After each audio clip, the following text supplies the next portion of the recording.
우리 대표팀의 중원의 중추 역할을 하고 있는 황인범 선수 레드스타. 네. 저게 레드스타예요. 근데 세르비아 명문팀에 속해 있는데 이제 이적설이 계속 나왔어요. 네, 그래서 뭐 아약스 얘기도 있었는데 결국 그 아약스의 라이벌 팀이자 네덜란드 명문인 페예노르트로 이적한다는 소식이 나오고 있는데 지금까지 전해진 소식을 따지면 확정은 아닌 거죠? 그렇죠. 네. 예, 말씀하신 것처럼 네덜란드 3강 중에 하나. PSV, 아약스, 페예노르트. 그중에 페예노르트인데 그러니까 거의 뭐 금물살, 초읽기 이런 거 있잖아요. 해외 파업 이적 얘기할 때 그 정도까지 왔습니다. 왜 2일, 5일까지 해야 되냐? 네덜란드 이적 기한이 2일까지. 뭐 서유럽의 5대 빅리그는 8월 30일에 끝났지만 리그마다 며칠씩 다르거든요. 그렇죠. 네덜란드는 2일이고 정확히는 2일 자정. 한국 시간으로 3일 오전 7시까지거든요. 그렇다고 해서 딱 맞춰서 할 리는 없으니까 이제 2일에 쭉 진행하고 아마 현지 시간 2일 낮에 발표를 할 가능성이 좀 있습니다. 그래서 아마 한국 시간으로 이제 오늘 밤 정도에는 발표될 것으로 예상하면서 제가 지금 얘기를 하고 있고요. 자, 현재까지 알려진 소식을 되짚어 봤을 때 일단 황인범 선수는 지난 시즌 세르비아 리그 MVP를 수상. 이게 팀 MVP가 아니라 리그 MVP. 그러니까 정말 그 한 리그를 이게 참 대단한 것 같아요. 매 시즌 팀으로 옮겨가면서 그 팀의 에이스이자 또 심지어 리그에서 탑급을 한다는 게 대단한데 증명했죠. 네. 페예노르트 이적설은 좀 금물살의 느낌이었어요. 네, 그렇습니다. 제가 들은 게 27일이었거든요. 이렇게 날짜를 봤어요. 언제 들었는지. 그러니까 대충 일주일 전. 그쯤에 얼핏 들어서 여기 저희 라이브에서 황인범 선수 뭐 있을 거다.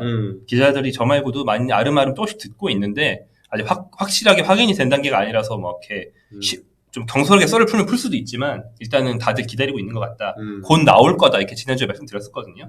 그때 소문이 먼저 난 팀이 페예노르트였어요. 네. 그러니까 아마 한 일주일쯤 전부터 이제 접근하기 시작한 것 같고 이때 이제 즈베즈다의 입장이 한결같았습니다. 뭐냐면 우리는 시즌 초에 중요한 일정이 있다. 챔피언스리그 예선 플레이오프다. 즈베즈다는 그 2경기만 통과하면은 본선 가는 거였거든요. 그래서 네가 나갈 수도 있지만 그 2경기는 뛰고 가라. 이런 입장이었어요. 한결같이. 네. 그래서 21일, 29일에 걸쳐서 챔스 플레이오프를 치렀고 그 보드 글림트라는 팀 상대로 황인범이 2경기 다 선발로 뛰었습니다. 그리고 거기서 1, 2차전 합계 한 골 차로 갠신히 지베즈다가 올라갔는데 황인범이 1도움을 했어요. 그러니까 올려놓은 거죠. 그러면서 이 어떤 팀을 챔스에 올린다는 미션 이걸 달성하고 나서 팬들이랑 인사할 때 황인범 선수가 좀 감정이 복받친 것처럼 보여서 화제가 됐었죠. 그렇죠. 그냥 뭐 챔스 플레이오프 통과했다고 울 건 아닌데 울보인가? 울보가 아니라면 사정이 있는 거 아닌가. 현지 기자들이 뭐 소감을 물어보고 할 때도 약간 떠날 수도 있다는 뉘앙스로 얘기를 했었어요. 맞아요. 네. 그렇기 때문에 이때부터 이미 페예노르트의 러브콜은 이미 있었고 그리고 즈베즈다에서의 최후의 미션 이 팀에 남겨줄 수 있는 최후의 선물을 내가 했다. 가면 되겠구나. 이런 생각을 했던 걸로 이제 볼 수 있는 거죠. 그러니까 사실 저렇게 뭔가 마지막 남은 미션 영화에서는 그거 하나 해치우고 깔끔하게 털자 했을 때 주로 잘 안 되는데 너 나랑 마지막으로 일 하나 하자. 주로 이제 범죄 느와르에서 맞아. 아니면 제가 최근에 봤던 영화는 그 남자가 사랑할 때 황정민 씨랑 한예진 씨 나오는데 거기서 이제 여기 일 털기 전에 한탕 제대로 한 거 가자 이러신단 말이죠. 네네. 근데 이제 결국에 잘 안 되는데 황인범 선수는 그래도 해냈어요. 해피엔딩 이 될 것 같습니다. 자, 이적료 많이들 이야기가 나오고 있는데 지금 정확한 액수에 대해서는 아직까지 나오진 않고 있어요. 물론 이적료가 사실 늘 정확한 액수가 나오진 않지만요. 네, 현지에서 많은 보도들이 있는데 제가 이제 취재해서 듣는 버전도 좀 달라서 제가 얼마다 말씀 못 드리겠어요. 근데 드릴 수 있는 말씀은 확실한 건 있습니다. 바이아웃이다. 네, 협상을 해서 뭐 줄다리기 어쩌고 하는 게 아니고 바이아웃이다. 그래서 뭐 즈베즈다 입장에서는 딱 우리가 설정한 만큼 받을 만큼 받고, 그러니까 즈베즈다 입장에서는 황인범 선수를 데려갈 때 구단 최고 이적료를 썼거든요. 네. 근데 이제 세르비아 리그가 그 규모가 크지 않다 보니까 그래도 그게 유럽 기준으로 크지 않았어요. 거기다가 좀 더 얹은 정도로 바이아웃을 좀 싸게 걸어놨었던 거예요. 황인범 선수가 이제 그런 조건을 붙이고 간 거죠. 그래서 1년 만에 그 정도 바이아웃 발동시킬 정도의 충분한 기량을 한 번 보여줬으니까 이제 네덜란드 명문에서 그 액수가 발동이 된 그런 상황이죠. 네. 자, 이제 남은 이적 절차가 어떤 건지 한번 볼 텐데 일단 지금 댓글에서도 많이 나왔지만 전용기 얘기가 있었거든요. 네. 토레스인가요? 토레스요? 네. 전용기는 뭐 잠깐. 퇴퇴퇴. 부정달. 전용기를 띄운다는 말이 있습니다. 소금물로 입을 씻으세요. 네. 자, 그 전용기를 띄운다는 기사가 한국에서 났는데 이거와 관련된 비하인드를 간단하게 조그만 건데 말씀드리면 그 전용기가 세르비아의 베오그라드에서 네덜란드 로테르담으로 가는 게 아니에요. 황인범은 이미 세르비아에 없었다. 네, 이게 한국 시간으로 새벽에 지베지다 경기를 했는데 황인범이 이미 엔트리에 없었거든요. 그게 원래는 이적과 별개로 챔스 본선 진출을 달성하고 나서 이적을 하게 되든 팀에 남든 개인적인 어떤 사정이 있었어요. 그래가지고 A매치 소집 직전에 짧은 휴가를 받아서 개인 용무를 좀 처리하기도 하고 뭐 이런저런 이유로 경기 엔트리는 빠지게 확정이 돼 있었던 거예요. 그래서 이미 세르비아를 떠나 있었는데 그 상황에서 급물살이 된 거죠. 그래서 페예노르트 측이 이제 준비한 전용기는 제가 얼핏 듣기로는 독일 모처에서 이제 로테르담으로 가는 비행기가 된 것이고 예. 기름값이 좀 덜 들었겠네요. 그렇겠죠. 네. 그리고 이제 로테르담에는 아까 말씀드린 것처럼 이미 가 있는 겁니다. 예. 그러니까 그래야 당 현지에서 자고 일어나서 아침에 바로 메디컬하러 갈 수 있잖아요. 그래서 이미 전용기 타고 로테르담에 가 있다 이런 상황이고 이 절차를 현지 시간 2일 낮에 다 마치고 나면 일단 아마 준비한 일정상으로는 2일 저녁에 또 한국으로는 비행기를 탈 겁니다. 그렇죠. A매치 합류를 해야 되니까 그 사이에 잠깐 시간을 빼서 이렇게 이적을 하는 겁니다. 황인범 선수는 늘 이렇게 급박하게 이적을 해요. 작년 여름에도 올림피아코스랑 싸우고 나왔을 때 그 런던인가 있었던 대표팀 캠프에서 거기 현지 병원 급히 수소문해가지고 부랴부랴 메디컬하고 집에다 간 거거든요. 네, 굉장히 급하게 움직입니다. 지난 작년에도 그렇고 올해도 그렇고 2년 연속으로 그렇습니다. 그러니까 서령호 선수랑은 그렇게 오랜 시간 발을 맞추지 못하고 이제 떠나는 거네요. 네. 자 이게 지베즈다야 그냥 가는 거죠. 적응했지? 병원 이제 간다. 네. 자 그래서 많은 분들이 이야기하는 게 왜 아약스 얘기 나오더니 갑자기 페예노르트야? 라고 얘기를 많이들 하세요. 지금 댓글에서도 그렇고. 네. 그 구단 밸류만 보면 아약스가 더 높은 거 아니냐? 그 쌓아온 역사도 있고. 우리가 최근에 기억하기로 이제 아약스가 이제 챔피언스 리그에서 더 높은 곳까지 갔다 보니까 그런 것 같아요. 그 테나 때? 네. 테나 얘기 뒤에도 하겠지만. 네. 근데 이제 일단 두 가지 이유. 본격적으로 진짜로 관심을 가지고 오퍼를 세게 한 팀은 페예노르트 뿐이었다. 네, 요거 하나 있고요. 둘째로 아약스에 대해서 선수 측이 좀 시큰둥해서 아약스가 오퍼액을 막 올리고 뺏을 수 있을 것 같은데 이렇게 안 한 면도 있는 것 같아요. 왜냐면 챔스를 못 나가기 때문에. 당장. 네. 아약스 지난 시즌에 기사가 많이 나서 기억하시는 분들도 있을지 모르겠는데 시즌이 꽤 진행됐을 시점까지 강등권에 있었어요. 감독 갈아치우고 상승세 타서 그래도 아약스다 보니까 많이 올라가가지고 5위로 마치긴 했거든요.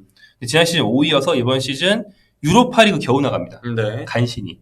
챔스 나가는 페예노르트랑은 좀 입장의 차이가 있다.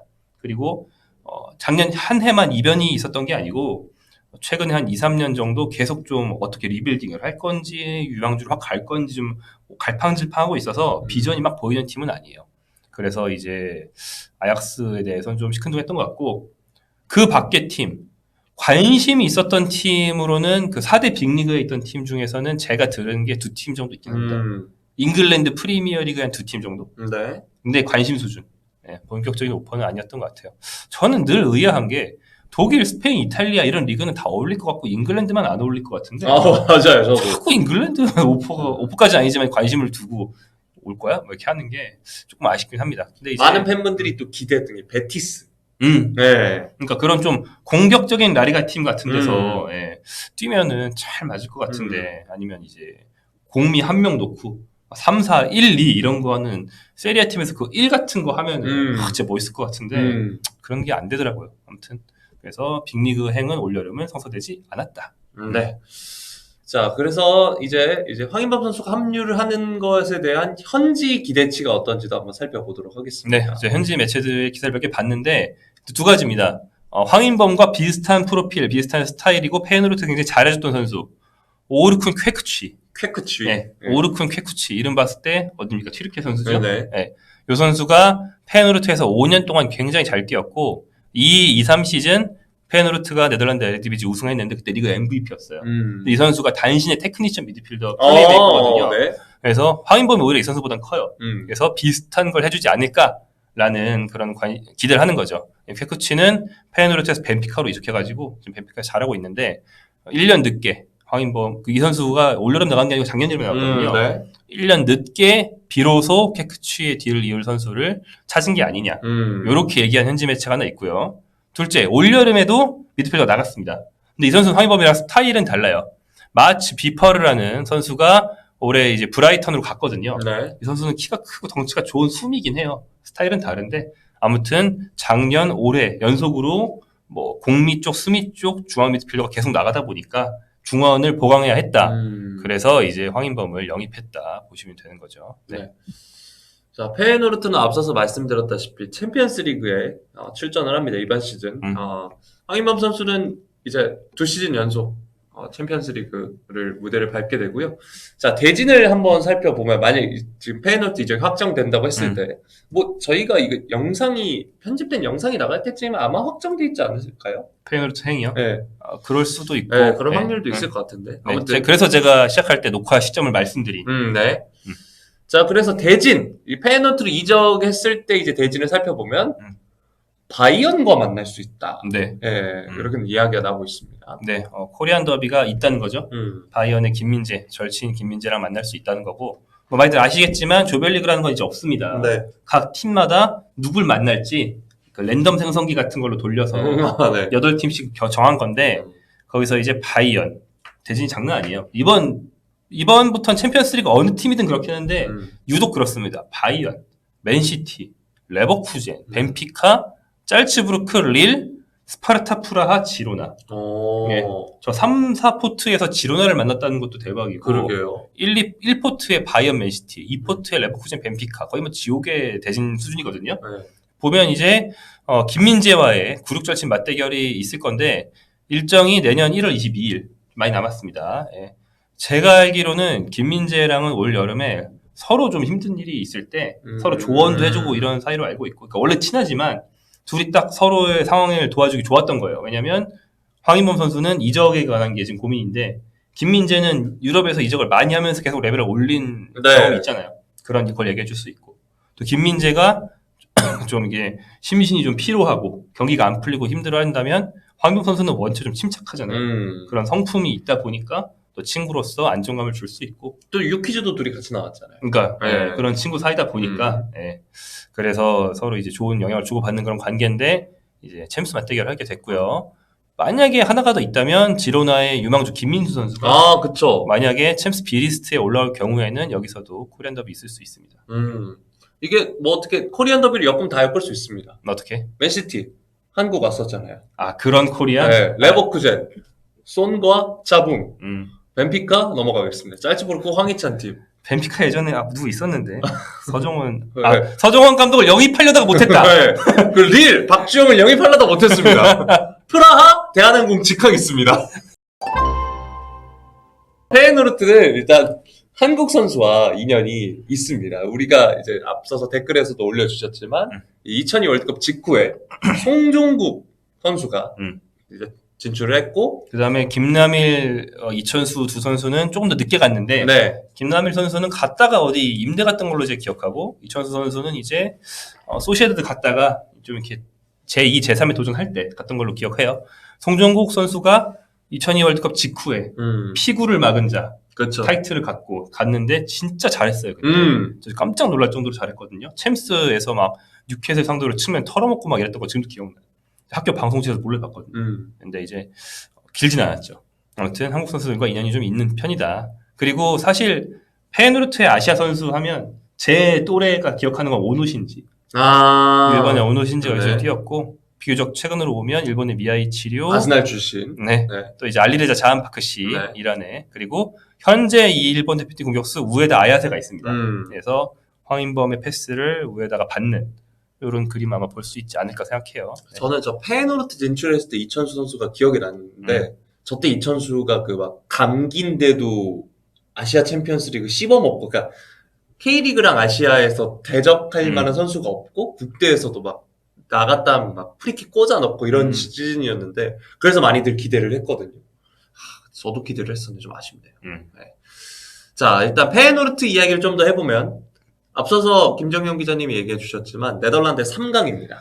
맞습니다. 아약스와 PSV 에인토벤에 비해서 약간 좀 밀린 느낌은 있어요. 왜냐하면 제 기억이 맞으면 PSV는 아예 트래블을 했고 아약스가 챔스에서 잘 나가는 게 좀 더 길고 이제 네덜란드 상징적인 팀이기 때문에 근데 페예노르트도 챔스 우승 해봤습니다. 1970년일 거예요 아마. 네. 70년에 당시 유로피언컵 우승을 했고 21세기 들어서는 그 한일 월드컵 직전 이 01-02 시즌에 당시 웨파컵이라고 불렸던 유로파리그 우승을 했었어요. 당시 이제 요날 토마손 이런 선수였습니다. 네. 네, 덴마크의 그 잘생긴. 네. 네. 저 같은 이제 아저씨들은 기억하고요. 최근에 아약스와 PSV가 오락가락하는 와중에 좀 치고 올라왔어요. 그래서 슬롯 감독과 함께 좀 잘 나갔던 기간이 있었고 그 21-22 컨퍼런스 리그의 초대 컨퍼런스 리그 준우승했고요. 그리고 22-23 에르디비지 리그 우승도 하면서 최근에는 뭐 상당히 흐름이 좋습니다. 그렇습니다. 그 페예노르트 하면 생각나는 선수가 뭐 대표적으로 카윗. 디르크 카위트. 네. 그 리버풀로 가서 굉장히 잘해줬던. 페예노르트는 이제 약간 농담식으로 많이들 그 얘기하시는데 슬롯 전형이 있는 거 아니냐. 리버풀 행 가능한 거 아니냐. 하지만 리버풀은 선수를 사지 않죠. 슬롯 전형이고 나발이고 아예 안 사기 때문에 기대하는 게 쉽진 않습니다만 뭐 그런 느낌으로 이 팀을 거쳐서 뭐 빅리그로 갈 확률이 분명히 지베지다보다 훨씬 높은 팀이고 네, 뭐 도전 한번 할 수 있는 팀이다 보시면 되겠습니다. 그렇습니다.